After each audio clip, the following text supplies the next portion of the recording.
try my, can you hear me? I can. Can you hear me? Yes. Okay. They changed the configuration of my my computer in my office, so it doesn't work on Zoom. Okay. So I have to use the headset. And sometimes my computer feeds back when I'm doing Zoom, but it's not this computer. I'm using a different computer right now. So hopefully that won't be an issue. Yeah, I hope so too. I hope it's all good. That's pretty obnoxious, feedback during our serious conversation.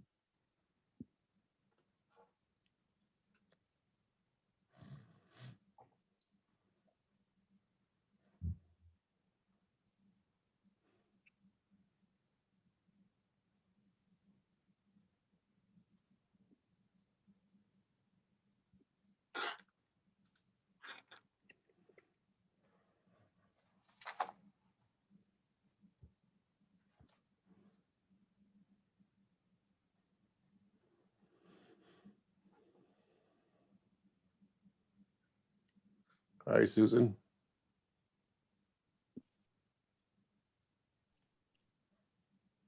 We have a packed agenda. Yes, we do.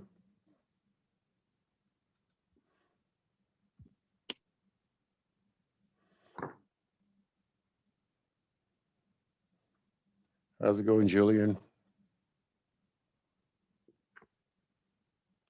I think you're still muted. I am muted. That was going to make the meeting a lot shorter. Good try, pal. How you doing, Elaine? Good. How's it going, Matthew? Hello, how's everyone doing? Good. We do have one board member is not going to be able to make it this evening. It's Kyle Patterson, and another who's going to be a little bit late, which is Dr. Joachim. Yeah, I mean, we know that Dr. Joachim it's okay. But I think you have a quorum already. Yeah, I thought Jane was here. I saw Jane. Oh, how you doing, Jane? 1, 2, 3, 4. Yeah, we have. So I might need to turn my video off. I'm in the Lyle Shields room to keep us in compliance with the executive order, with the revisions per executive order to the Open Meetings Act. The internet capacity in here is very poor. So I switched to a computer that links to my phone. So my phone is the internet access. So, with luck, we won't have any interruptions at this point. So, and this I is hope the so. last fully Zoom meeting that we're going to do as far as the governor's orders stand right now. Okay. So we'll be in So- person next month. So pretty much you're saying that in July, we might be back in Lyle Shields? It's unless there is an extension of the executive order. Yes, the answer is yes. And in the Lyle Shields room, there's an amazing device which will allow us to have hybrid meetings, but we have to have internet in here, and my phone was not enough to allow us to use that device tonight. So I'm not as hopeful as I was 10 minutes ago. Okay. Yeah. We'll keep So- you posted. That's a really important aspect to me. Okay. Okay. So since we have a quorum, let's call to order. Let's get it started. Susan Fowler, Here, Matt Hausman, Here. Daphne Maurer,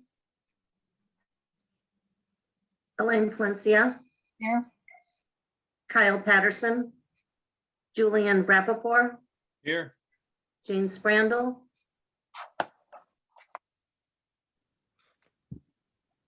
Jane, She was here a moment ago. I can see that Daphne is here, but it does Yeah, look like, Daphne's here also. it looks like Jane she sometimes has a connection issue too. John Paul Joachim, Joe Omosagie. Here. Okay, let's move to approve the agenda. I'll move that. Seconded, Hausman. Okay.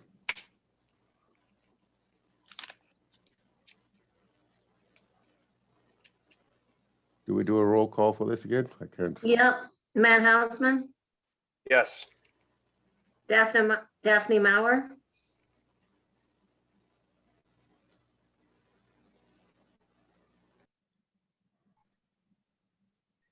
Elaine Palencia, Yes. Kyle Patterson, Julian Rappaport, Yes, Jane Sprandel,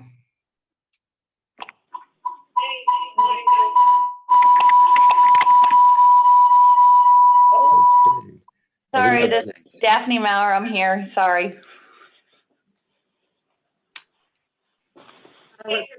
Susan Fowler, Approve the agenda, yes. and Joe Omosagie. Yes. Okay, do we have any citizen input or public participation? Joe, would you give me a second? There was no one here a few minutes ago, but I'll go Okay. check again if you don't mind. Okay, no problem. Go ahead, please. And Joe, I'm actually on now. I know the county has talked about broadband service for rural Americans, and I hope I'm first in line. Yeah, I mean, it's like the electrification of the United States in the 40s of the New Deal, things like that.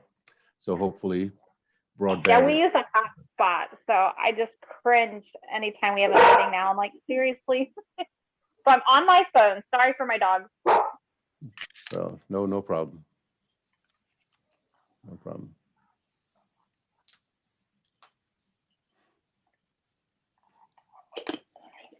Joe, no one is here. No one has Okay. come to the Lao Shields room to give public input. Thanks for Okay. waiting. Is there anybody on Zoom who has a public, wants to participate and have public input?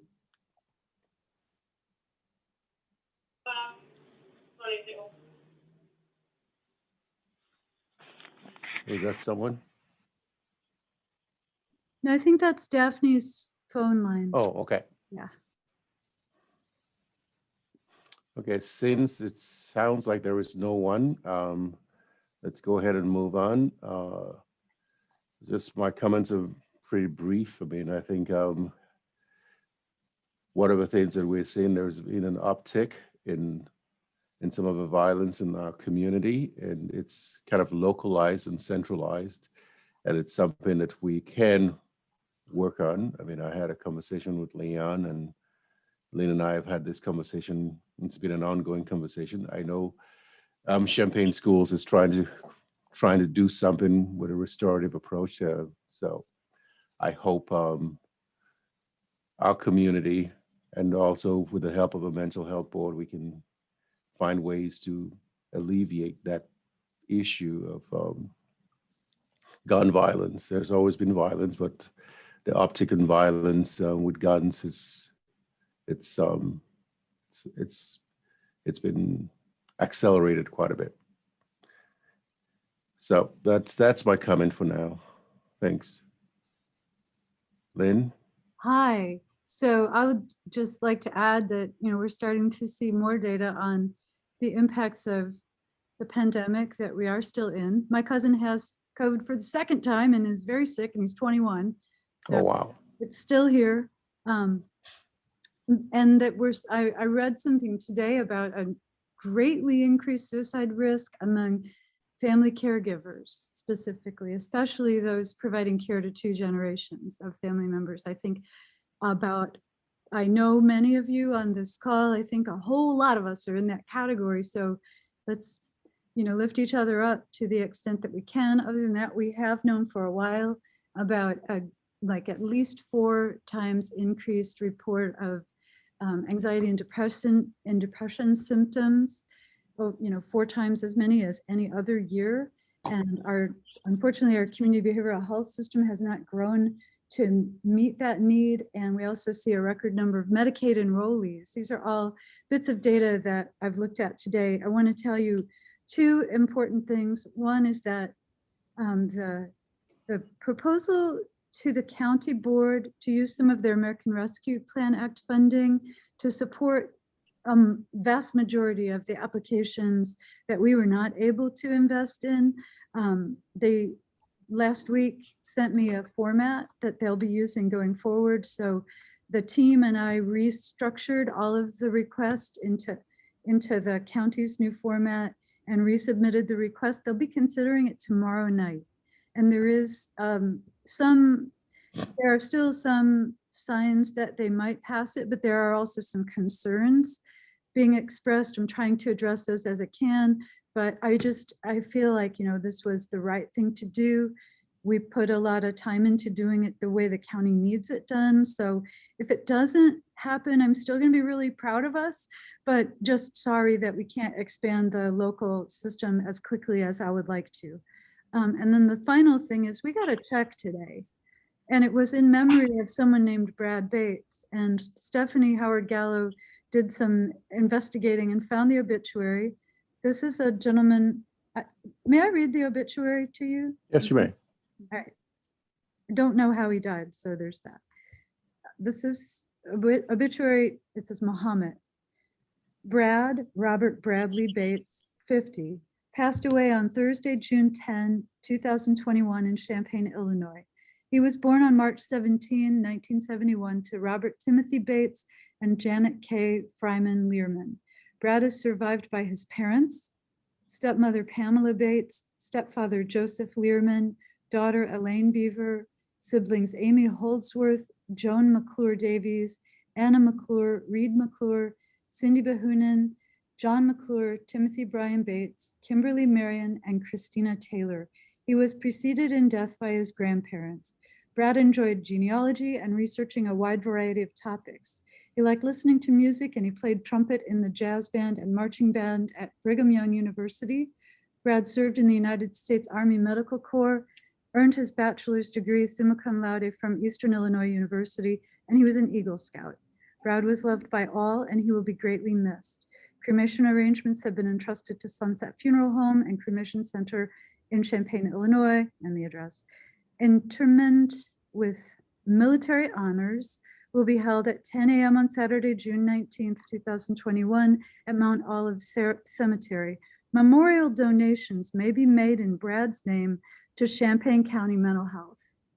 Please join Brad's family in sharing memories on his tribute wall at sunsetfuneralhome.com, and then instructions for flowers. So we may be receiving more donations in this person's name, so I thought it was important to honor him. Anyway, and that's all I've got. This is a pretty jammed packed board packet. I hope Yes. it's not too much, it's not too rough, and there is one error. When we get to it, I will own my mistake, and hopefully we'll be able to get through it. Okay, let's get to it. So new business.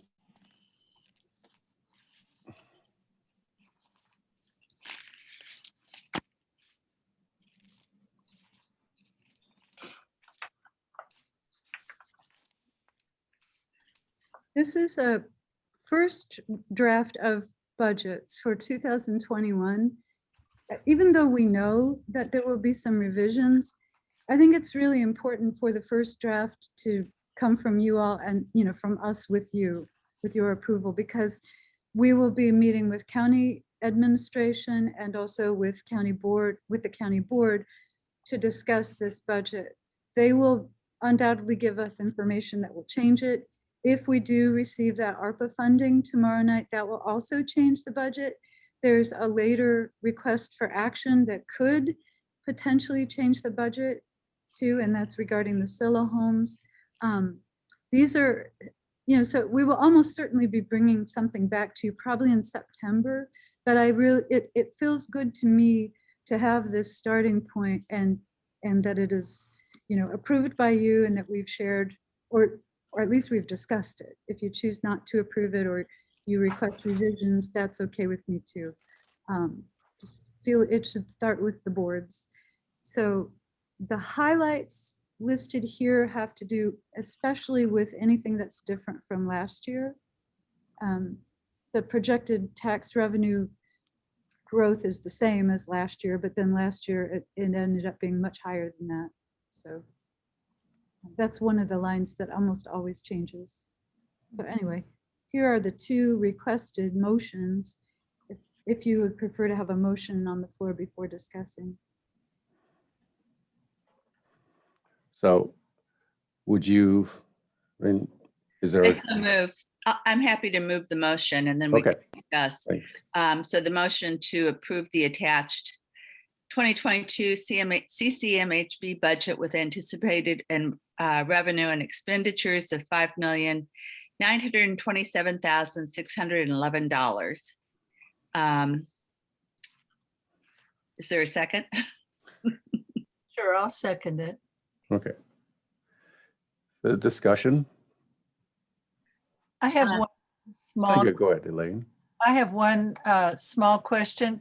Lynn, could you bring us up to date on where we are on Ebert Fest? I noticed it said in 2020, we gave 15,000 and then it was somewhat offset, but did that money pass to them and is still there because they didn't have the Ebert Fest, or what's going on there? You have it right. We paid it and they asked if we would hold it until this year. They're doing an Ebert Fest in September. Yeah. Mhm. And so we agreed to do that. This, for the next year, I didn't put as much money into the budget for an Ebert Fest because I really don't even know if they're doing it again. And you know, we might need to change that and put more money into it. But it was sort of like, I put an amount in there to sort of hold the space for public relations in general, for anti-stigma work in general. Okay, yeah, that was my question. Yeah, so they have got our money? They've got the 20, They do. They do. okay, so we've already contributed to what's coming this fall then. Yeah.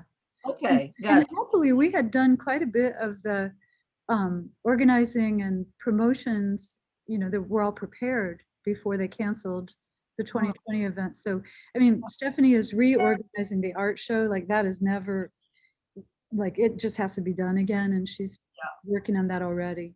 Yeah. Yeah, okay, thank you. I had Right. another question. No one else. Go ahead, please.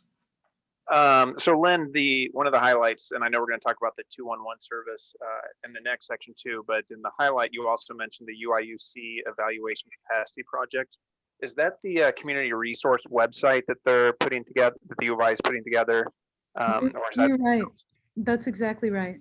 Okay, I just hadn't heard it called that. That's why I just wanted to clarify. Yeah, it's being referred to in a lot of different ways. They call it 2-in-1, but it is a website that uses the 2-in-1 data. So we really hope that United Way and 2-in-1 will officially adopt it. If they don't, it's a great product anyway, but it would be Yes, it better if is. it was adopted. So yeah. Okay, thank you. I just wanted that clarification. Thank you.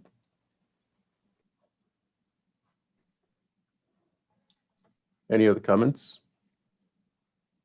Okay, so we can move to vote and we have roll call. Matt Hausman, Yes. Daphne Maurer, Yes. Elaine Palencia, Yes, Julian Rappaport, Yes. Jane Sprandel, Yes. Susan Fowler, Yes. Joe Omosagie. Yes. Okay, so next motion.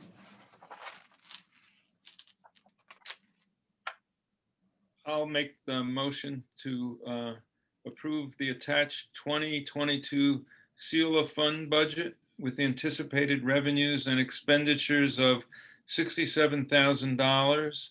Payment to this fund is consistent with the terms of the intergovernmental agreement between CCDDB and CCMHB, and full approval is contingent on CCDDB action, which I assume has occurred.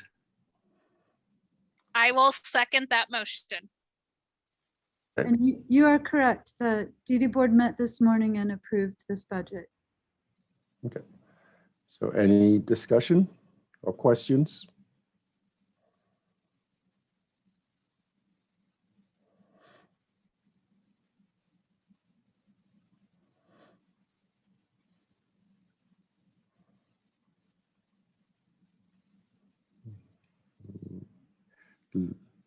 Looks like there were no questions or conversation. Daphne Maurer, Yes. Elaine Valencia, Yes. Julian Rappaport, Yes. James Brandel, Yes. Susan Fowler, Yes. Matt House, Yes. Joe Amosakie, Yes.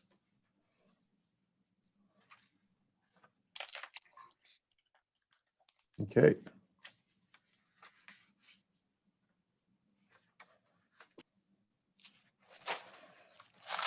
Here it is, the 211 Memorandum of Understanding. I think last year y'all approved continuing this project, but we had not seen an updated version of the MOU. It's here now and it defines the upper limit as they had described last year. So doesn't represent a substantial change, and we haven't heard about a change in the price for this year, but there's a cap on it in this document.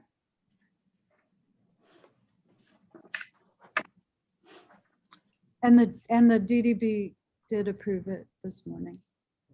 Thank you. So I'd like to move to approve the attached draft Okay. memorandum of understanding United Way of Champaign County and Champaign County Mental Health Board and Champaign County DD Board, the 211 Information and Referral Services, which has been approved by the CCDDB. Yes. They meet before us, so that's always a good thing. Yeah. So any conversations or discussions, questions? I'll second the motion. Thanks, Stephanie.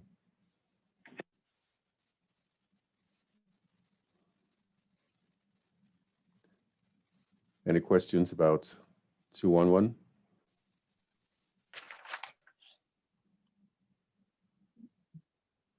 I don't have any.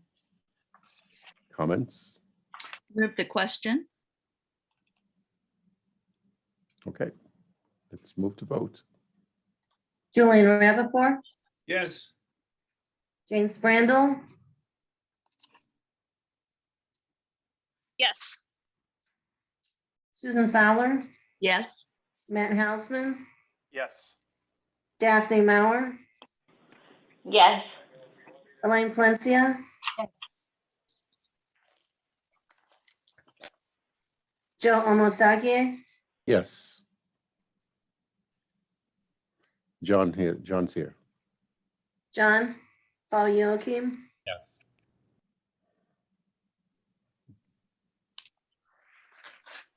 Okay, so that's another thing, Joe, when you come in on Friday, or if we see you Yes, another day, another document for your signature. I will be there on Friday. Yay! So this is not a mistake. I don't think I made mistakes in this, but I ran into a little bit of a confusing issue, which was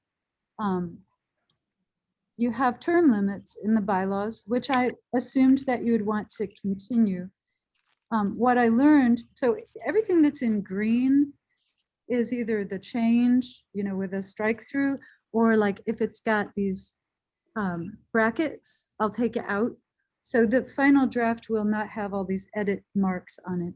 But what I discovered when we were looking at the statute that establishes mental health boards is that your elections can be held anytime between January or whenever the new board members are seated and July, but the terms need to start in July. So right now we have 2 officers who were elected this just a couple months ago, but their terms would be either their terms stop and you do another election today and somebody else starts those offices on July 1st so that we're not violating the term limits, or you don't implement that part of the change in the bylaws until next year so that they can continue until July 1st of next year.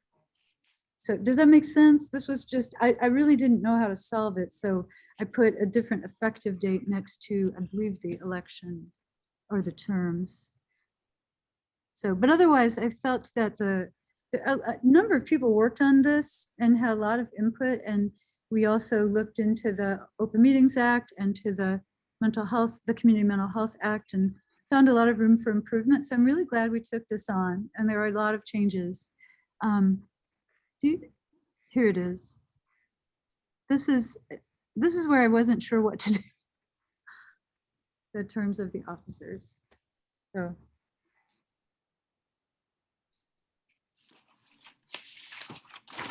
This is Susan, and I know we've had a dilemma before in terms of needing to make a decision about the length.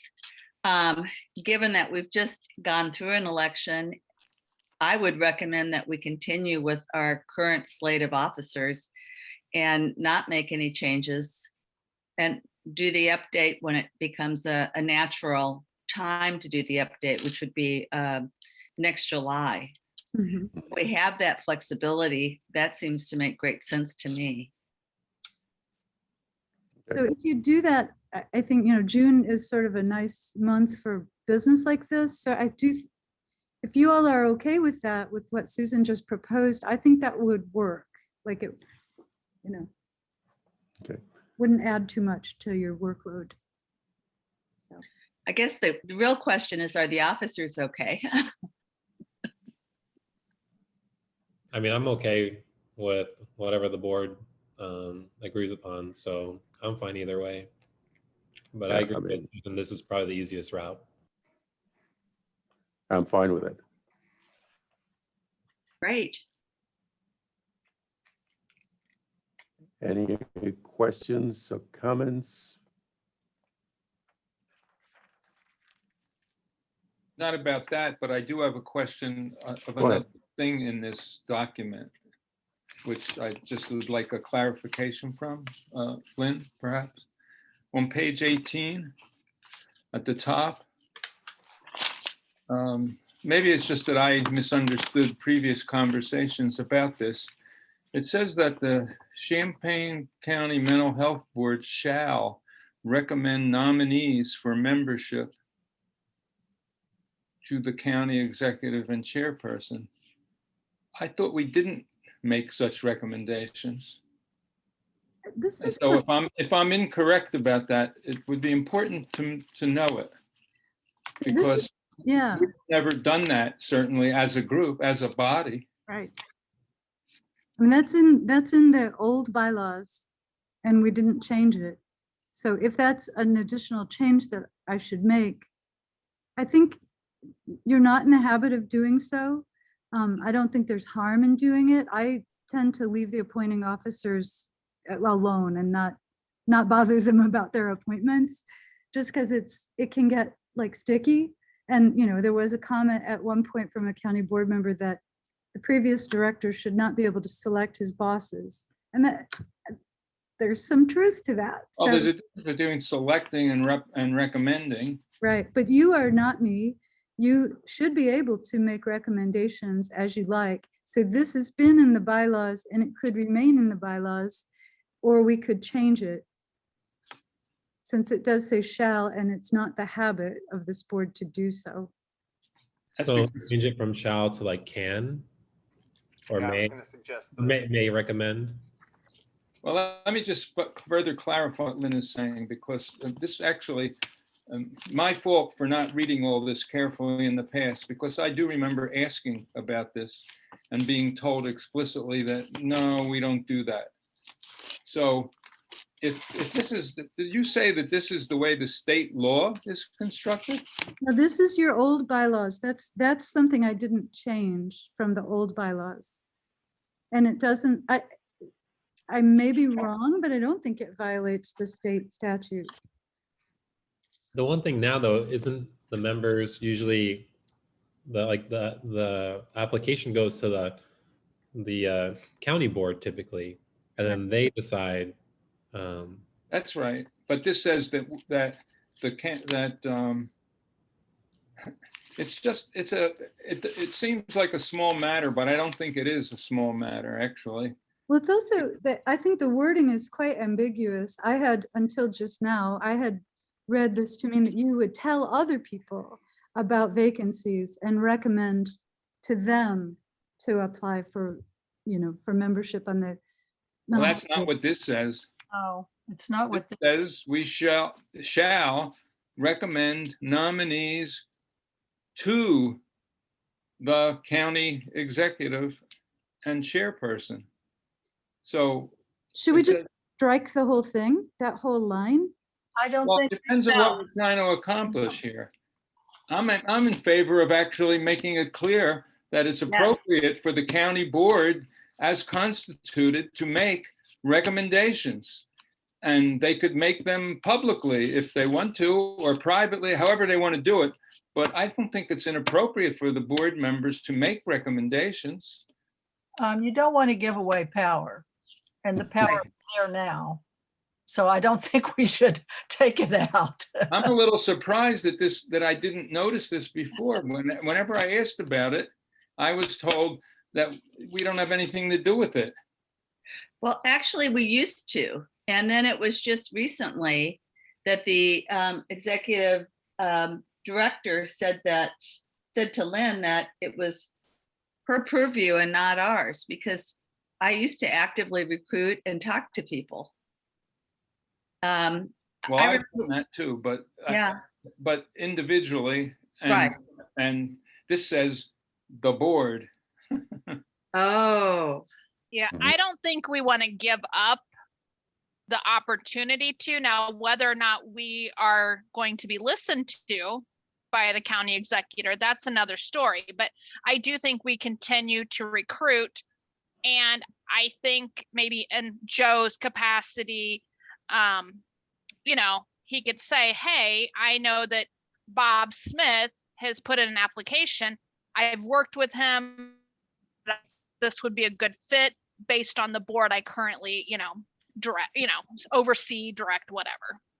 So I don't think we should give up anything.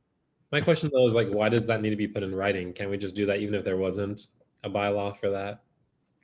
No, I mean, you have to have it in writing so that people don't tell you, no, you can't do it. Or that it's inappropriate to do so. I think that's the question that we're, and I mean, this suggests that it's totally appropriate for the board to make recommendations. Doesn't say we select them. And also the fact that it says the board, not individual members, all matters, I think, in that I think what it might mean is there's a discussion. I don't know whether it'd be public, or I don't know what the rules of open meetings are. So about that, is that, that's probably not a personnel matter. So it wouldn't be subject to executive meetings. But the point being that the board, this board, if it chose to, could agree to recommend somebody or buddies or women or men or whoever they want to recommend, that it would be appropriate to do so, is what this says to me. I mean, well, I'll take my own individual desires out of this for the moment. It's just, it seems to me that it's something that this board might want to do. And having it there as specified as appropriate to do strikes me as a good idea. Yes, I agree. Okay. I agree as well. yep. So if you're all comfortable with leaving it in the way that it's written, there is an additional statement here about nothing in the bylaws alters the authorities and obligations codified in state or federal law. So if we're overreaching in this bylaws document and doing something that's not consistent with the Open Meetings Act or with the Community Mental Health Act, then it's a weakness in the document. It doesn't you can't take more authority than there is. So, I mean, we can continue to watch those two things. The Mental Health Act might be revised again this year.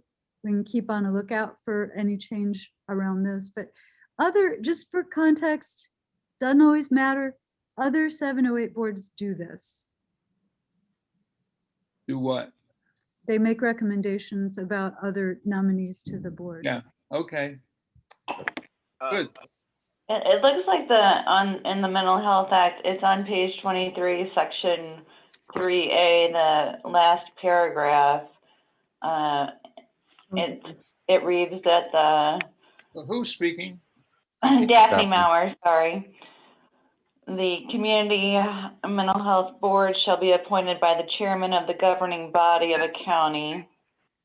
And then later in the paragraph, it reads that 2 additional members to the Community Mental Health Board may be appointed at the request of the Community Mental Health Board. And you all have done that. I don't know when historically that happened, but these boards are started as 7-person boards and can choose to go to 9 by their own selection or by their own choice. So we've already exercised that clause to add 2 more people. Right, I just was wondering about the first part, if that allows us to say that we can recommend or not, but I think, yeah. That's the size. Lynn, even if we wanted to leave it, I think you still need to change the shall, just because a shall statement means that that's something we have to do. Okay. I can certainly do that. So I think it was John made the comment, just changing it from shall to may. Is there a motion already made that should? No, there is not. No, there was none. So whenever that motion is made, that's a revision that I've got it written down and I'm happy to do that.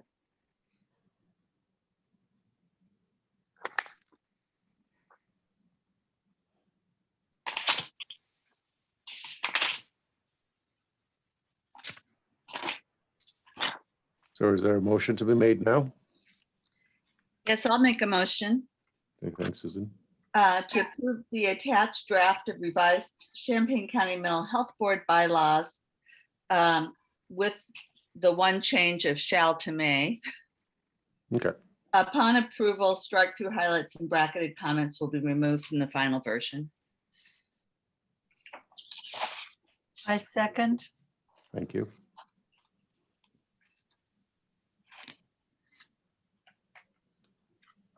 I'd just like to comment that I appreciate that the staff and the board have taken the time to review the bylaws. It's good Yes. to do that every so often, and it is potentially time consuming. So kudos. I appreciate it a lot. Thanks.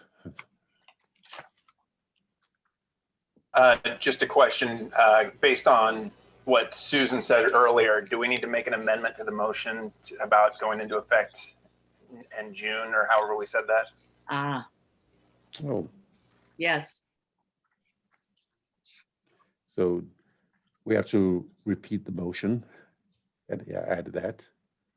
Susan, Stephanie? So do you mean for the whole thing not to go into effect until June, or for just the term limits of officers? However people want to do it, I was just, I'm fine with it just being the officers section.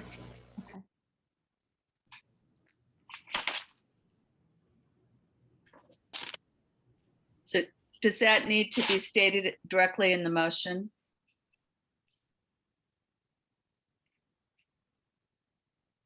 It doesn't change the 2 consecutive years. It just changes. We're just extending the officers. That's really not in the bylaws. Okay, Maybe that is a separate motion. okay. Or maybe when you were talking about it before, Susan, maybe it's not an issue since we've done this before. I don't think it's really an issue since there's an agreement and we had the option of doing it between January and July. We've just said that there's no reason to run the election again. having not understood Okay, that the start of the position should be in July. We've operated the 8 years that I've been on the board with the January start, and probably Jillian would say for the 12 or 14 or however many years. as far back as I can find.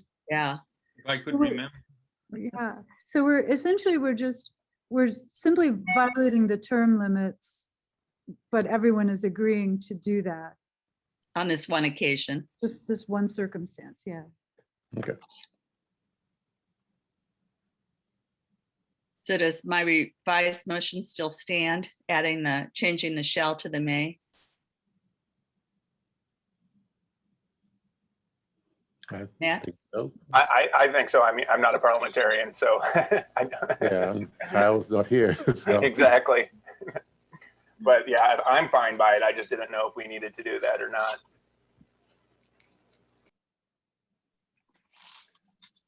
Okay. So it's clearly the understanding of the board as stated. So let's just proceed as if we all understand it.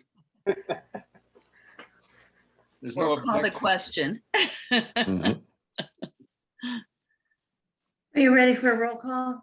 Mhm. Yes. Julian Rappaport, Yes, Jane Sprandel, Yes, sorry, yes. John Paul Joachim, Yes. Susan Fowler, Yes. Matt Hausman, Yes. Daphne Maurer, Yes. Elaine Valencia, Yes. Joe Omosagie. Yes. Ready for the next item? Yeah. It is with so much delight that I bring you the final version of the 2020 annual report. This was, I think you had not made any suggestions about revisions. Maybe if they were quite easy for us to take care of back a few months ago. We've been waiting for the auditor to finish auditing 2020, or not auditing, but to close 2020 so that we could make those financial reports correct. So you can see the financial reports. There are 3 in a row. This is the one that was most important, like as far as sensitive to change, until just about 2 weeks ago. Like the day we had this board packet due, we finally got final numbers. So this report, SIL report did not change very much, I think. And then the report of agency allocations did. So we are done with it. If you're done with it, we've got a suggested motion here. If you're not done with it, we'll take it back and work on it some more. I think that the main change was Elaine had found an error where we had cut and pasted the wrong agency program information. So that's been changed. I don't think there was anything else.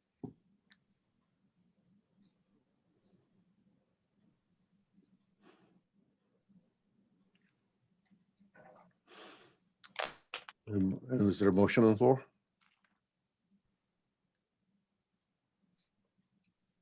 Sure, I'll move to approve the Champaign County Mental Health Board fiscal year 2020 annual report. I will second it. Okay, discussion, if any? Just had a fairly quick question since I wasn't here in March when you went over it before. Lynn, under the demographic and residency data for the people served, for gender, I noticed other was at 0%. Is that just rounding that we rounded down that it was less than 1%? Yes, it is.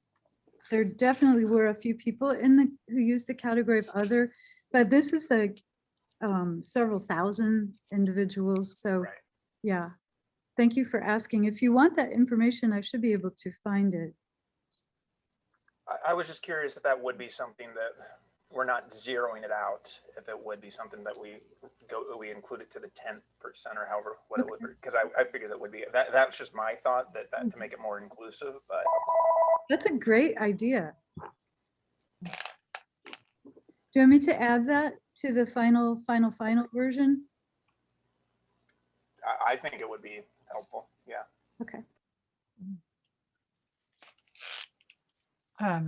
This is not a question, but just a comment. I went through the utilization summaries and nearly every agency, not everyone, but nearly everyone, exceeded their utilization targets. So if that isn't an argument for how much these services are needed, I don't know what is in this difficult year. So this is very good data for us to have. And if the county board was thinking about us needing more money, Yeah. right there, or each agency, needing more, Yeah. there it is. That's great. That is a great point. I Thank have you. a trivial typo that probably should be fixed. Okay. It's nothing important. I mean, it's probably important to NAMI. Yeah, It's let's on do it. on page 71 in the middle of the page. Okay. It says National Alliance on Mental Illinois. It's sort of clever, but I understand. Yes, we can Thanks, actually Julian. change that. Okay, thank We you. needed a So I've got 2 changes to make. With those 2 changes, would this still be acceptable? Or, I mean, I'm listing them, so if there are more, it's okay.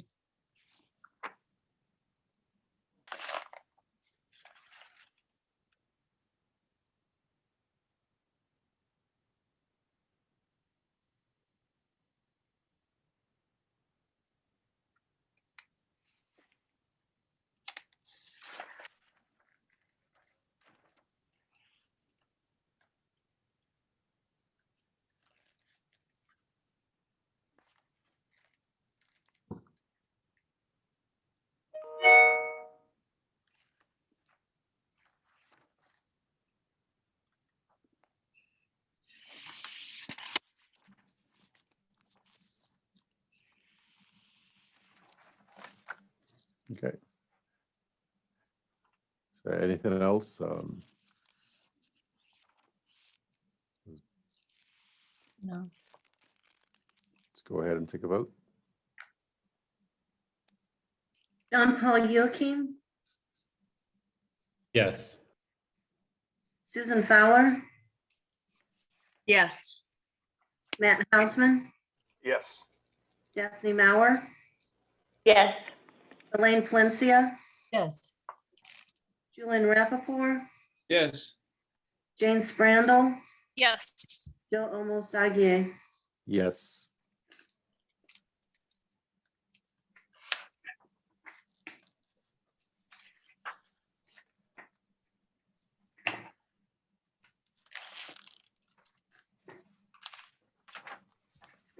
Ready for the next one? Yeah. Okay, this is the beginning of heartbreak. I did, because it's old business, it follows good news, and I hate to move into bad news for the second part of the meeting, but here it is.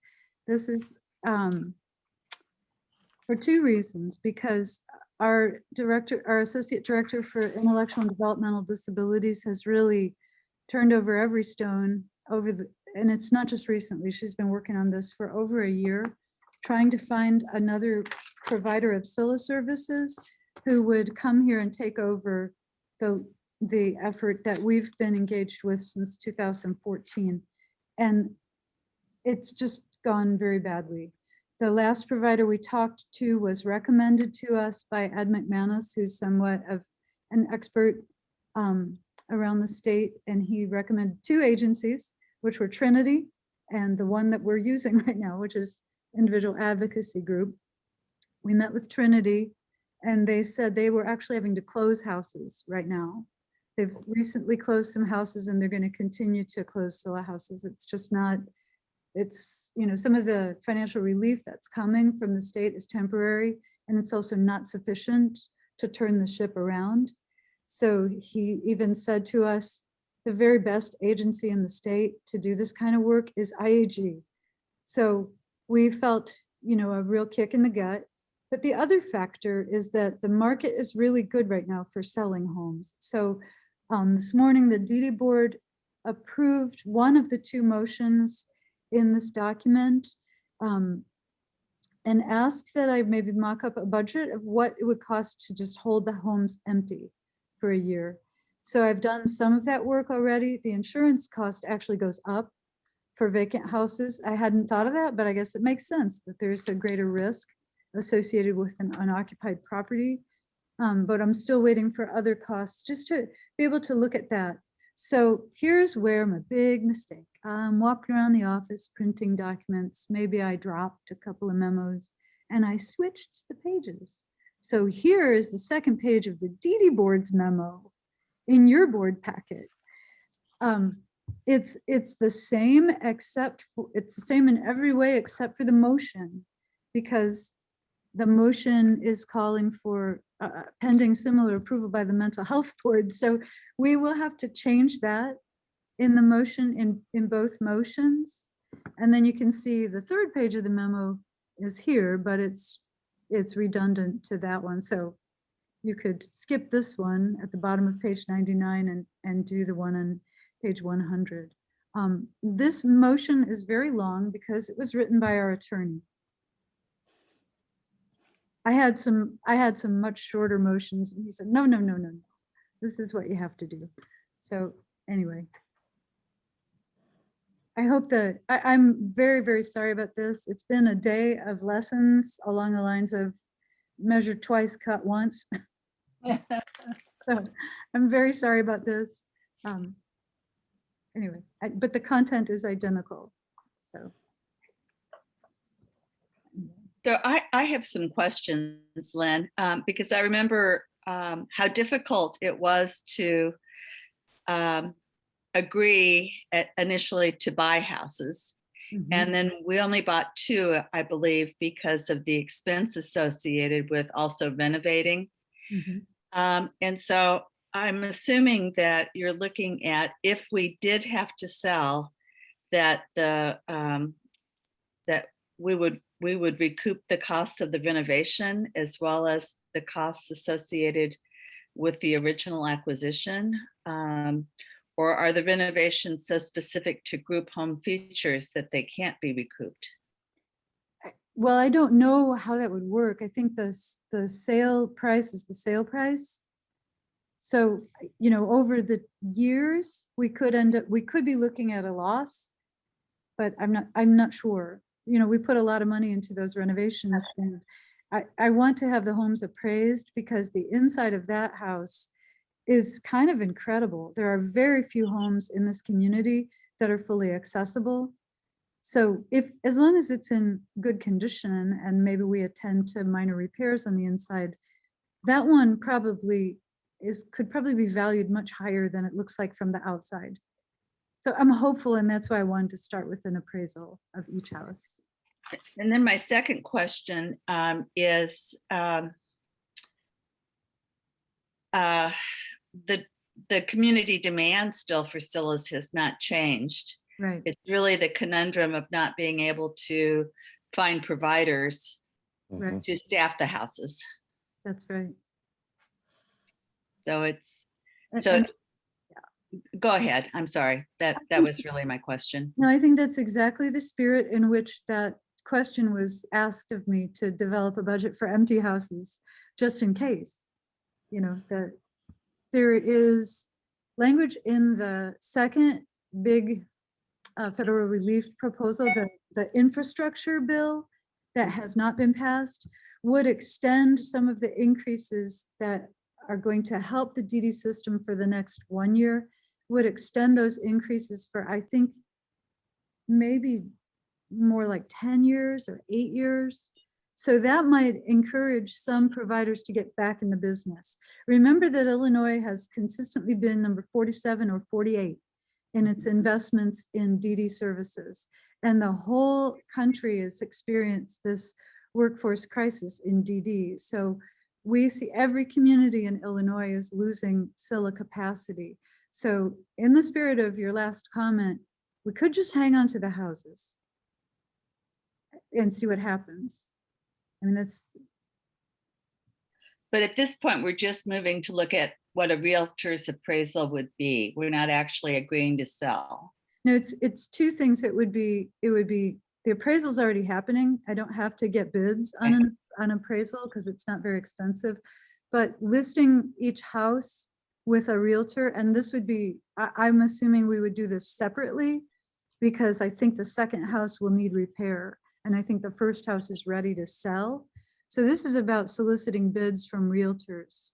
And the final sentence in the motion there is that the board reserves the right to reject any and all proposals.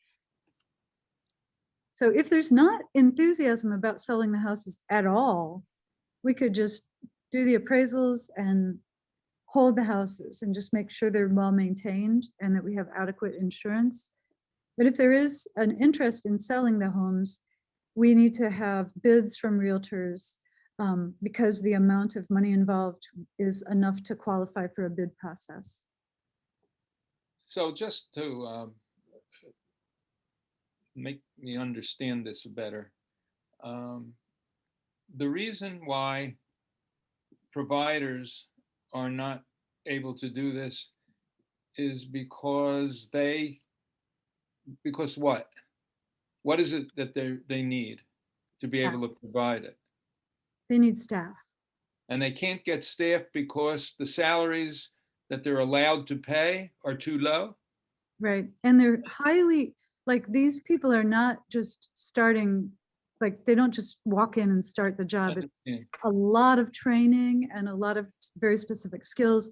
So, you know, nationally, we point to a flaw in the DD system is that there's no category for this work. It is lumped in with a whole bunch of like home health and you know, less, maybe less. It's lumped in with like a nursing assistant or a medical assistant, which would make like 15, 16 bucks an hour, you know.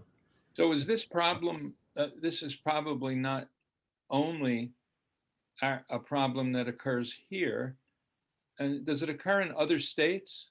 Or are there places that are, I'm asking if there are other places in the country that are dealing with this well that we know about? Other states spend more on these staff. This is a particular weakness of Illinois. It's related to, it's one of the reasons that this federal consent, like why there was a class action suit and there is a federal finding and a consent decree, and the state has been out of compliance with the consent decree for 3 years because they haven't fixed this known flaw in the system. So Illinois is one of the worst states, one of the lowest paying. A problem for Champaign County is that even though we have a slightly higher cost of living and rent burden and poverty level than most other Illinois counties, we do not have any kind of enhanced reimbursement rates. Springfield and Chicago do to compensate for their different economic circumstance. We don't. Our rates are identical to rural communities where the cost of living may be much, much, much lower, so that these salaries are a little more affordable. So CILAs which are successful tend to be further south in much less populous parts of the state. But even they're going away. So what are, yeah, okay. The thing that just bothers me is I don't like the idea of taking away services. I mean, this seems exactly the opposite of the policies that we've been trying to encourage. So that means we're being, rather than say, well, we're unrealistic about the policies that we're trying to encourage, isn't there some way that we can approach this in a way that's more constructive than just withdrawing from the battle? Robust advocacy with the state and also with the federal government. And I've been doing that for a decade. And I mean, it truly is gonna come down to money. Currently, you can work third shift stocking groceries at Meijer, making $15 an hour. I did direct care for 4 years. Granted, it was several years ago, but probably the hardest job I've ever had in my life.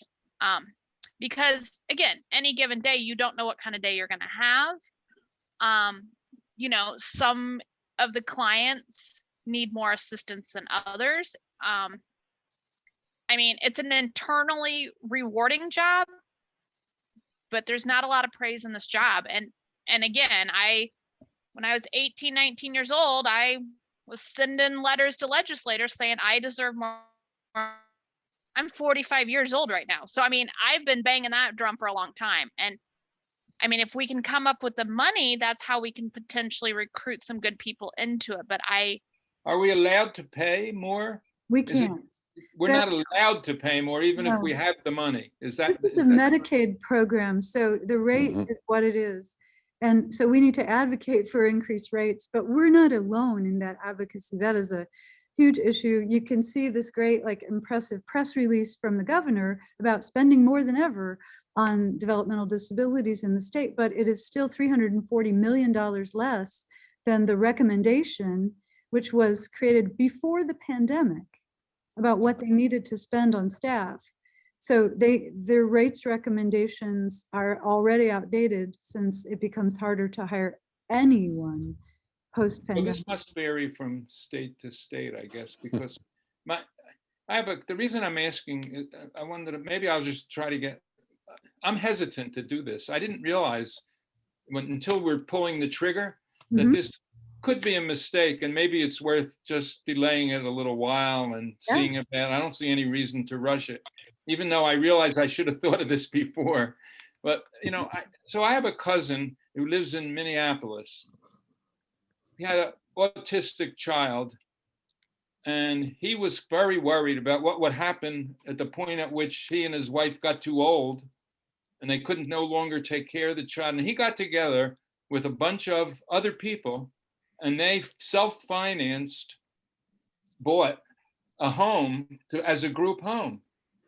And I know that they had been staffing that home in Minneapolis area, and they were pretty happy with.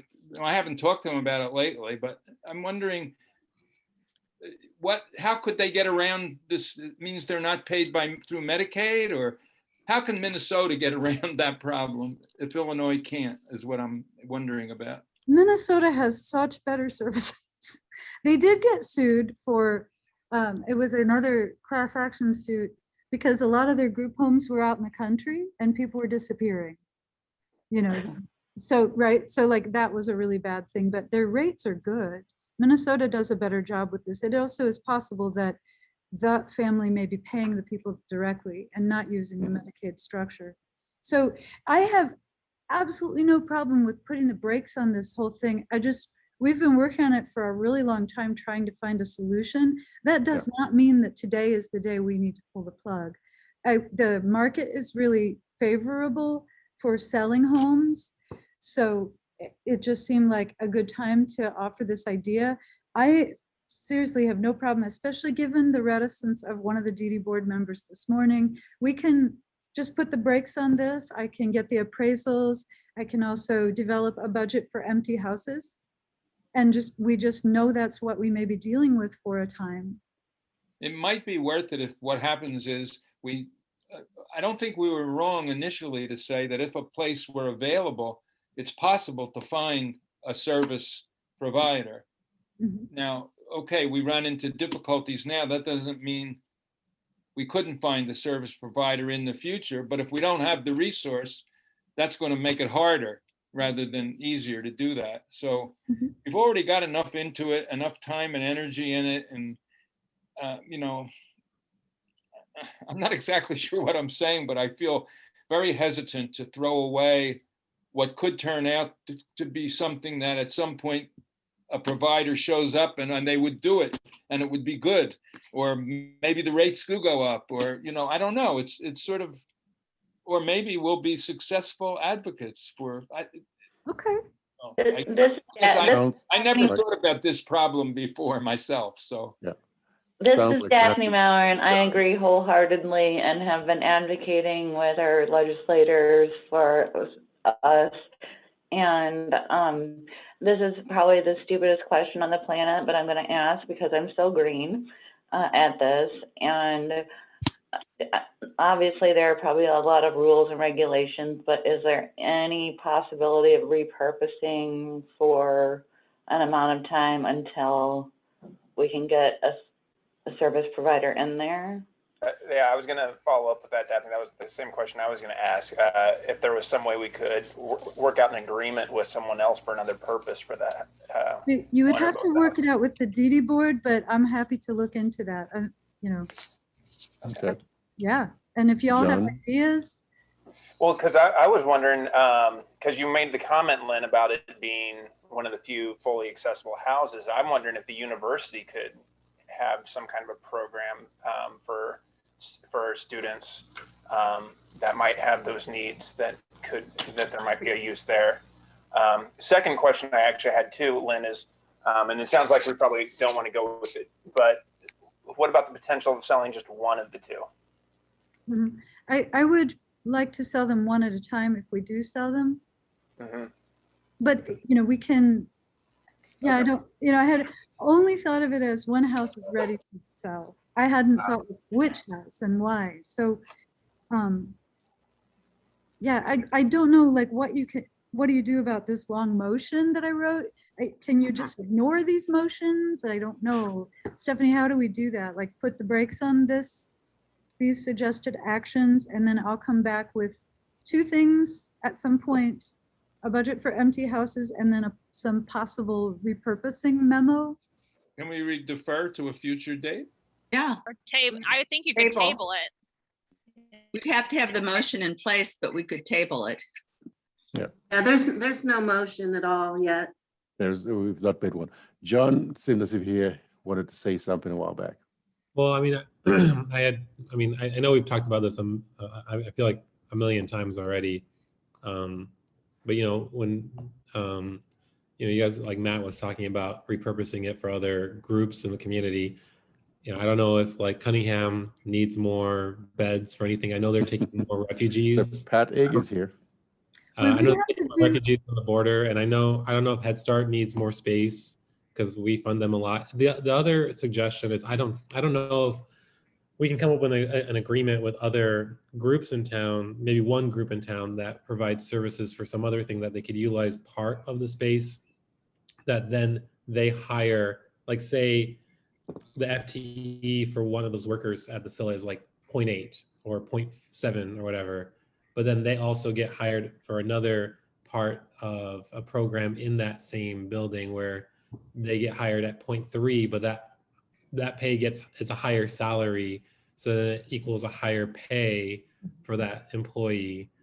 That might be, I don't know how that would work. I think it's really unlikely that there would be something that we could be able to work in that manner, but that was the only other thought.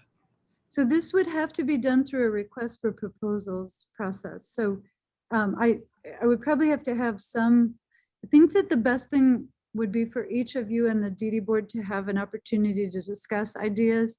And then I would develop an RFP and bring it back to you because it has to be very, very specific. And then it takes about 5 months to select a provider for an RFP. So we're still looking at quite a long time with empty houses. So both pieces of information, like the empty house budget information, and then, you know, a repurposing discussion could be scheduled for July. Okay. So I know John mentioned Cunningham. Pat, is that something that Cunningham would even ever venture into? Probably not for Asilla, just because that's not the group we work with, but as a possible temporary, I could go offline and talk to Lynn a little bit about it. It does have to be an RFP, that kind of thing, but not at this very second, but you know, there are some things that we might talk about. Okay. Do y'all remember the draft RFP that I brought in maybe January? It's like 50 pages. So this is really, it's really important to have some clarity from both boards about what an acceptable scope of repurposing would be to you all before I develop that. But I think that makes a lot of sense. And I kind of like this, you know, holding out hope. I think this is kind of nice. So. I So think Daphne, were you we going to should add be something? an agenda item for a conversation with the DD board, right? We're a joint meeting and maybe some thinking together. And there's a lot of people, I'm going to guess, on the DD board who know a lot more than I do about it. And maybe, you know, I'm just struck by the fact I don't like the idea of giving up and wasting a resource that could really be helpful to people, especially one that's so consistent with the type of policies that we've been in favor of for so long. It's so hard to it's community services for people. It's Keep it in really the worth community. holding out for, I think. And it doesn't feel to me like it's a huge risk investment in the meantime. Yeah. Okay. I think- Daphne? Oh, Is sober, like a sober living home off the table since it's a SILA, or? This is the thing you would have, this is why you have to work with the DD board. Both the boards own these homes equally because the purpose was to be for intellectual and developmental disabilities. But I think that all kinds of things are possible if you're talking to them. I would like to say that I'm almost traumatized by the suggestion of scheduling another meeting. And my team I knows thought we why. already had a meeting scheduled for a joint meeting with the DD board. Well, we're going to cancel it because it's also the start of Yom Kippur. So I think my staff understands it is very difficult to schedule meetings here. And it's also, now we don't have internet in the building or in the Shields room. So scheduling a meeting and hoping to do it partially on Zoom is also difficult. So I think you're on the right track. I really want to support this. I'm just not sure when we could get you together. It seems like maybe late July, we could probably pull this off. So if you're willing to add a study session, a joint discussion with the DD board at the end of July, we might be able to pull that off. I mean, I think the only other thing is I don't think it'd be a bad idea just to at least get the appraisal going so we can keep our options open, talking with a realtor. I think other questions we want to ask ourselves as a board is how long do we want to keep these homes unoccupied? And also then what is the cost over the course of like 6 months or a year to our funds if we do so, just so we can have an idea and make an informed decision when we does come time to making that decision. You know, again, like I think Lynn said before, this isn't committing ourselves to selling the home, just getting in the process of getting our ducks in a row. And I think it's always good to prepare for the worst and hope for the best, but we still have to prepare for the worst. So I think, you know, I think it would be okay to move forward with a motion to go forward with the appraisal and talking with a realtor. Because I can't enter into an agreement with a realtor without a motion. And talking to You couldn't have a discussion with the realtor? Sure, and everybody wants to have that discussion and everybody knows a realtor, so I can't do it in a way that would be fair. I just am hesitant to present the motion yet because we don't have enough information about the costs. So it seems like we're putting the cart a little bit before the horse. And you could bring us more information in July. I don't even know that we're ready to talk about repurposing. We just don't have the basic information for even making a recommendation to hire a realtor or to put out a bid for a realtor, because we don't know what the cost is, what the appraisal is yet, and we don't know what the potential cost is if we kept the homes empty for a short while or a long while, you know, the 6 month versus the 12 months. So. But typically the cost to a realtor won't be anything. They get the commission at the end when they sell the home. So I just need guidance from Lynn about how important it is to move on this versus continue to gather data. I'm willing to move on it if it facilitates Lynn's ability to get information. I don't want to be pressed to make a decision on, oh, there's a buyer, can we sell? So I think given this discussion, there's no point at all in considering the second motion, which appears as the second and third motion. So let's just not do that. The DD board didn't do that because I had switched the pages and they didn't have that motion. So the only motion that you might consider is the one for me to get bids from realtors. If we don't, so I think the risk is always just with the timeline. you're meeting in July 21st, and then you're not meeting again until September 22nd. There's a whole lot of material to do on that day. So if you want to have an August meeting, we could schedule that in order to let July be the increased information, and then meet in August to take action on the information. That's an option. So you're asking for two decisions right now, an extra meeting and the motion. How about if we just No, start with the motion? I'm not. I'm saying if you don't take up the motion, then we're going to be slowed down. If we really want to sell the houses, if it's time to sell the houses, we should, I can't engage with realtors without a bid process, because the commission they stand to earn is very high. It's above the threshold for not doing a bid. I can't enter into a contract just on my own. So I need board approval to even announce it. And then I need board approval for a specific bid. But in the motion, the lawyer suggested that you reserve the right to reject any and all proposals specifically for this reason. Like maybe it's none of them make a good proposal, but also maybe you change your mind about selling the houses. So it's okay with me to not do anything, but I'm going to say the impact is then if you do want to sell the houses or repurpose them, our progress is delayed. Well, I'd like to move the motion then, and I can read it if you want me to, so that you can at least gather information. I think it's important that we have a clause, which you've just said we have, to stop the process until we have more information, whether it's in a July meeting or an August meeting. I think that I can get information to you in July. It's a little quick, but that's what I was, already started working on it. I think it'll work. So if you do read this motion, the typo in there is that it's not pending similar approval by the mental health board. It's pending similar approval by the DDB. And that's because I switched the pages by accident. So is your judgment right now that the social, economic, political conditions are unlikely in anything like a foreseeable future to be able to make this a feasible policy, a feasible program? We can't, well, if we want to find another provider, we have to issue an RFP.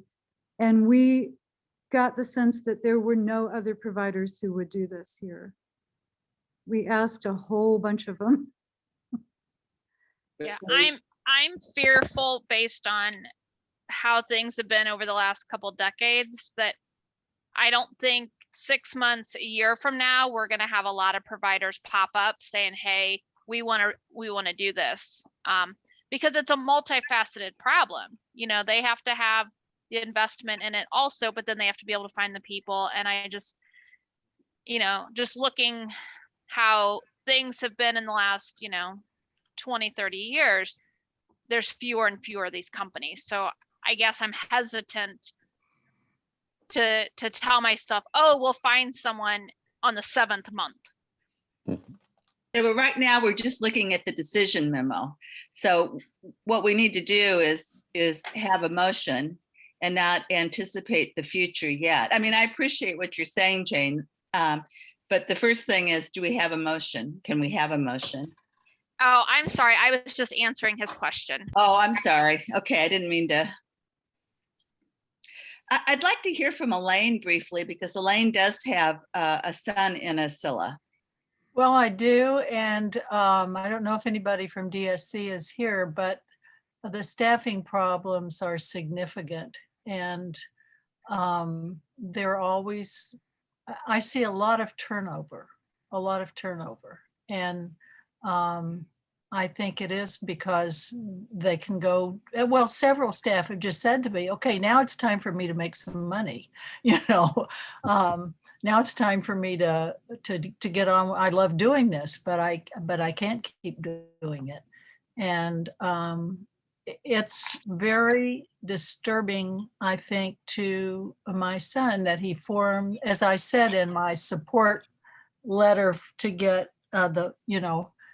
some rescue funds for our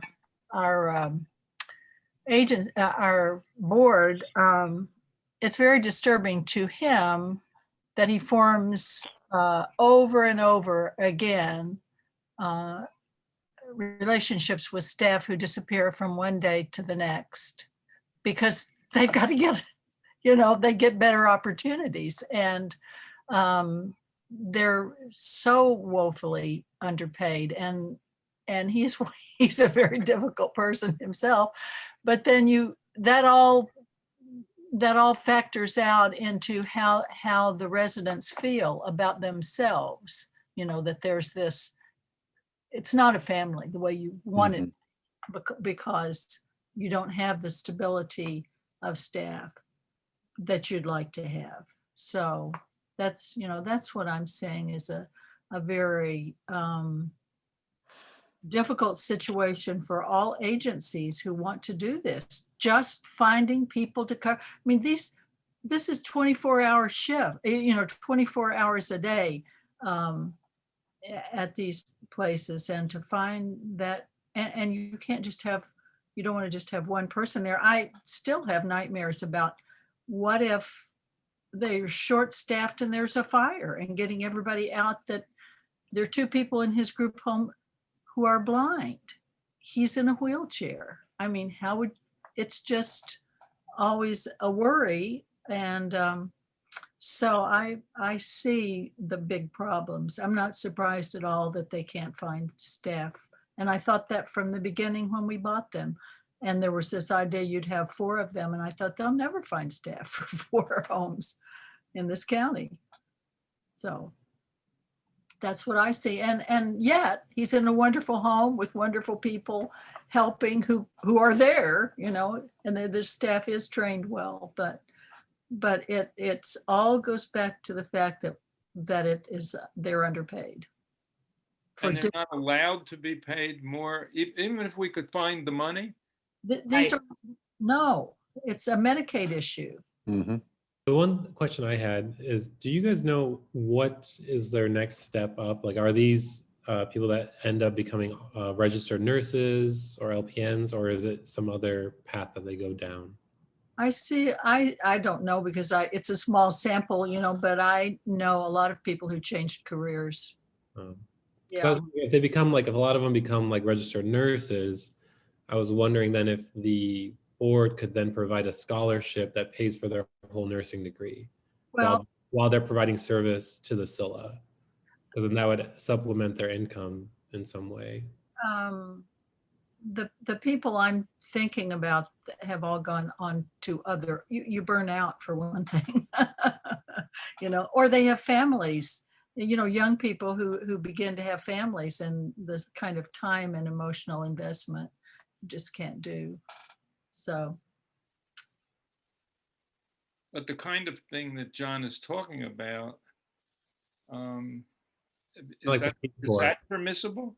That is, if there were people interested for whom providing funds for their continued education. You can like do every that. year, SERV would provide a allowable? year of covered college expense, for tuition. Yeah, I mean, legally, you can sure do that. You can pay for scholarships. We've done some research into that. There are a lot of, hi, Nicole Sikora thinks that's a wonderful idea. We have spent a lot of time on this issue of workforce development initiatives. Scholarships are absolutely an option for the mental health board, but scholarships, unless you do them as loan repayment, so that you're like paying for the person's loan costs while they're on the job, you can't guarantee that they'll stay in the area after a scholarship. I think some grantors do that, but not usually public funding, not usually public funds, because the risk of the money being lost is very high. So we can certainly look into those things again. We have spent a lot of time on them. The issue with DD, direct support people, is, I mean, it's a national crisis. It was an Illinois crisis for years and years and years, and it's now a national crisis. So I do not have a whole lot of hope that, I mean, you don't have to have a degree to do that work. So it's not that helpful to pay for college for those folks, but that is an enticement I suppose we could look into. I have suggested bonuses for these staff before, and that didn't go over very well. I think it's very tricky, like technically to do that. It's difficult for the agencies to do that, but I mean, it's also too little too late. They're gone. The IAG staff cleared out last year because many of them had children to take care of and they had to stay home with their children. So they had to quit their jobs at the group home. Then there was a cohort of staff who were still on the job. One of them was murdered in one of the street shootings last summer. And I think she had a relative working in the group home with her and maybe some friends. The clients of the group home used a lot of racial slurs to those staff and alienated them over time. So, you know, we also saw that last year, like the work became harder because clients were more stressed out than ever and kind of taking it out on their direct care staff. So, you know, we've got, these are really, really, really big barriers. So I'm okay with like holding the houses for a really long time till we can figure out something else to do with them. I can't make that decision without you because it's sort of blowing tax dollars, but it's blowing them for a really important reason. We don't have this kind of group home capacity in this community. And if we sell the houses, we don't have hope of developing it. So I kind of like where you're going with hope, but I don't have an expectation that we can fix this in one season. I mean, if we could, we would have already fixed it, you know, even before the pandemic. So I would like to move the motion or make the motion so that we could at least make a decision whether to move forward or not. We've had a lot of information, which is really helpful because I did not want to make the motion initially. But do you want me to read it? I think Go you, ahead. since an attorney wrote it. Okay. Motion pending appraisal and similar approval by the CCDDB to authorize the executive director to obtain at least 3 proposals from local licensed realtors who are interested in listing each Scylla house for sale. The proposal is to include the realtor's qualifications and experience, the realtor's plan to market the property or properties, the commission and any other expenses the board would incur regarding the realtor, and the realtor's proposed reasonable selling price along with their method of making such a determination. The board shall select the realtor who offers the best value to the boards and set the initial asking price. The board reserves the right to reject any and all proposals. I'll second the motion. The roll call, please. Susan Fowler, Yes. Matt Hausman, Yes. Daphne Maurer, Yes. Elaine Clencia, Yes. Julian Rappaport. I abstain. Jane Sprandel, Yes. John Paul Joachim, Yes. Joe Amosagie. Yes.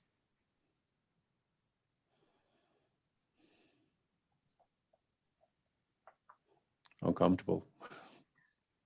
I'm very sorry about this. It feels like a failure. And I appreciate, you know, that we're only getting information and we will bring you information in July and hopefully find a way to get a joint meeting with the DD board in there so that you can have a more robust discussion about the future. This is an attachment to that memo. This is part of the many tears that we have shed.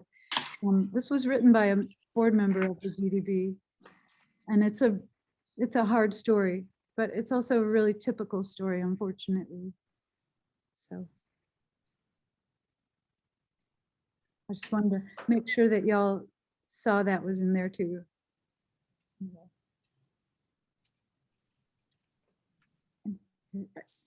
If you want to continue talking about it, it's okay with me, but I've got the next sad news queued up.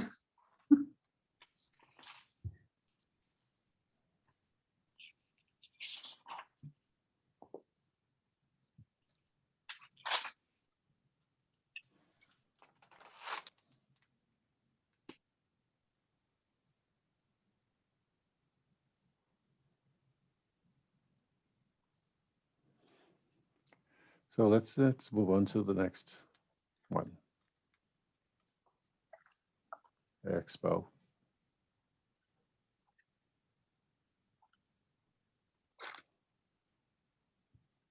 So, Any questions about this?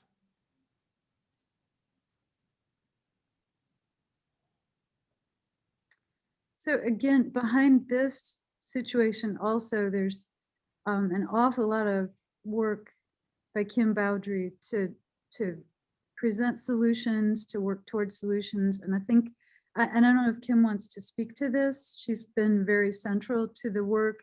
I don't know if she's in a position to talk about it. I don't know.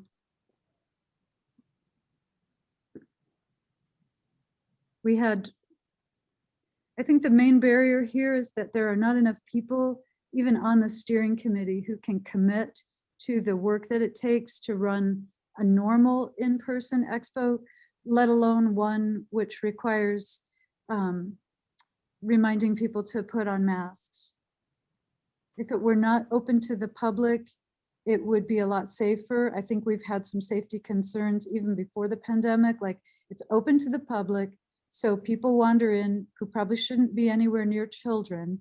And we have a hard time, you know, some that we know aren't supposed to be near children. We are not police, and we have a hard time, you know, keeping those people from going wherever they want to. So the part of this is that the expo is all things to all people. It's open to the public. It's also child friendly. So in the same way that we've had trouble guaranteeing safety, we've not had any kind of incidents, but we think about it. We're not sure that we could guarantee safety from COVID. And we don't have enough people who are willing to do that. So this is how the steering committee voted on what to do next. And it was a very, very close vote. People really wanted to have a smaller in-person event and to guarantee safety of all attendees.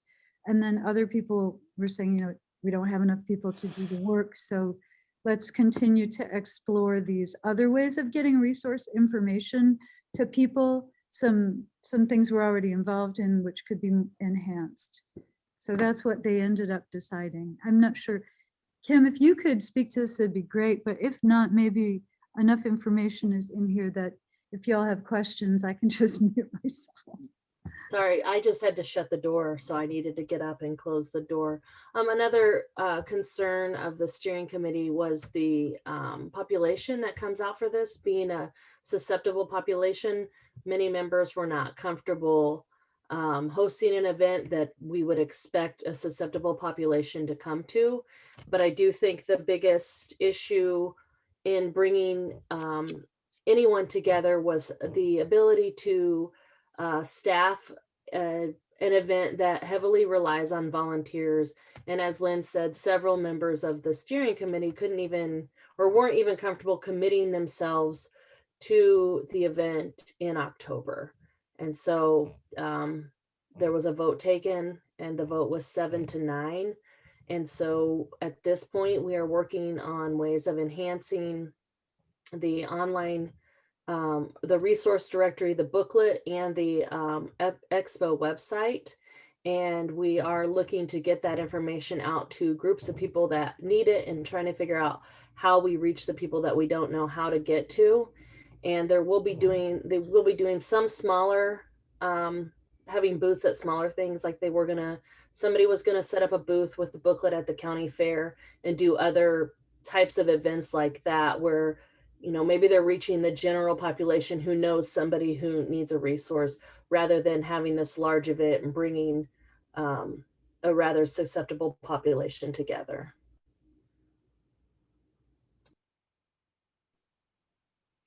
Thank you. Any questions for Kim?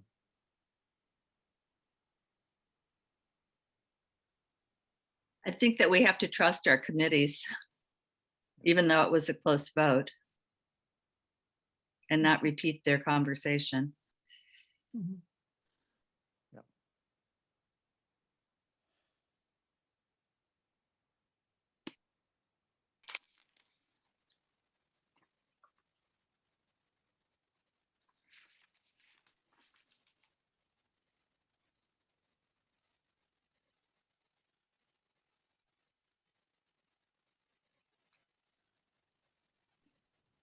Do you want me to move on to the next thing? Yeah. This is such sad stuff. I'm so sorry. Oh my goodness. I have to get to the right page. I think the next item is schedules, and there is something important to tell you about the schedules. So Stephanie very helpfully sent a note out to all board members about this September 15th joint study session. And because it is the beginning of a holiday, we have canceled that meeting. And maybe given your conversation about Scylla a while ago, it's appropriate for us to have a sooner joint study session anyway. So it's all is not lost, but I just thought I better tell you that correction happened. And then also like a lot of uncertainty about how we're gonna do a hybrid meeting in July. I would really like to do that. Some of you have talked to me about the value of keeping the Zoom piece, at least for agency participants. I love that. The county has purchased a cart, a video cart that will allow us to do that, but their internet isn't working. So on July 21, we're in person for as far as I can tell, and I'll be glad to see you all, but it could be crowded. So anyway, that's my big news about the schedule. So we don't have a choice about it? Is that what you're saying?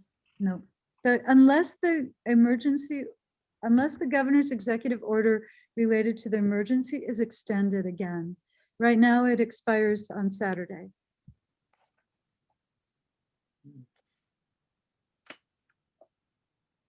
So here is another action item.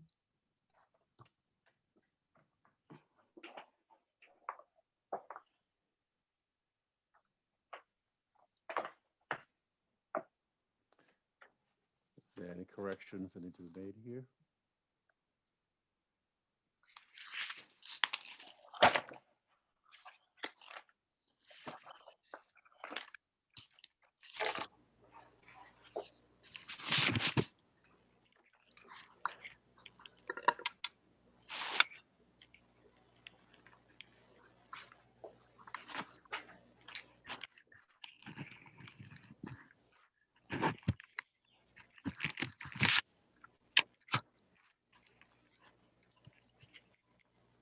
Well, I move to approve the minutes. Second.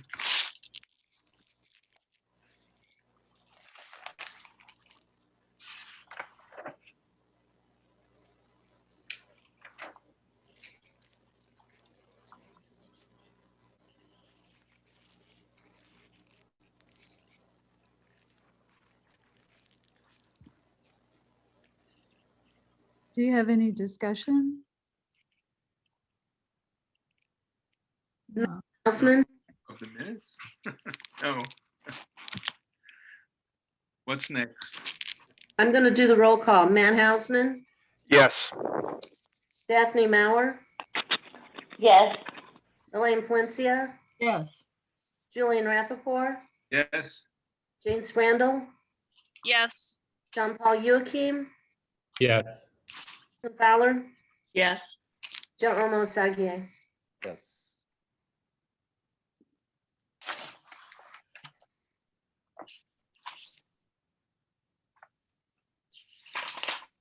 Next, we have staff reports, but not from me, I'm sorry.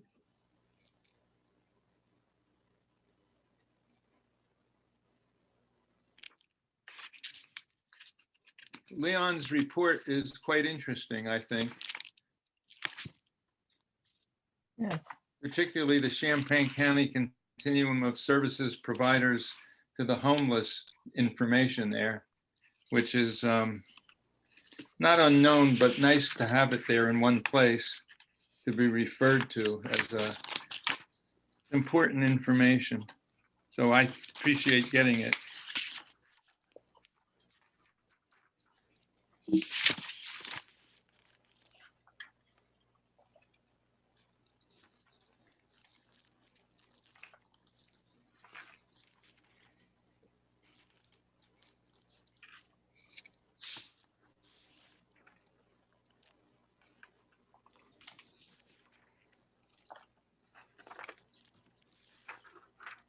So I just want to thank the staff for these reports. They're always informative to me. Yes. No, I don't have anything big to say, but I do think I appreciate having this information. Yes, I concur with that.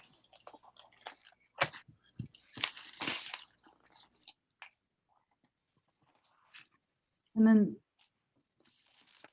yeah, okay, and then here are the claims reports. I think I can turn the screen around. So, you know, this is a period of the year in which we don't make a lot of payments because the fund balance is at the lowest, or yeah, our balance is at its lowest of the year prior to the first distribution. So this is, you know, if you're wondering why so few payments, that is the answer. If I'm remembering correctly, what we do is we vote to receive this. Is that correct? Well, I move that we receive it.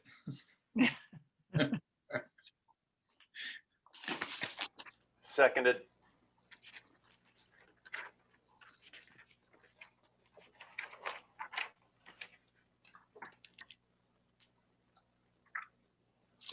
You ready for a vote? Susan Fowler, Yes. Matt Hausman, Yes. Daphne Maurer, Yes. Elaine Valencia, Yes. Julian Rappaport, Yes. James Brandel, Yes. John Paul Joachim, Yes. Joe Omo Osagie. Yes.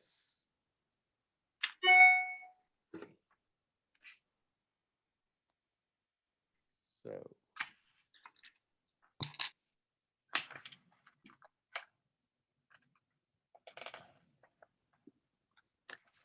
Well, thank you all for getting through all of this business. I know this was a lot, but it's kind of like I save a lot of it for you till after you've made the difficult decisions about agency allocations. So thank you. And we will put something together for you to talk to the DD board, but probably your next meeting will be the regular meeting on July 21st. And I hope that I'll have some information for you on the SOAs. So. Looking forward to seeing everybody, except I'm not looking forward to being in a public place. Agreed. So maybe I'll just wear a burqa. so I've been in my office, so I'm seeing people now. Any announcements?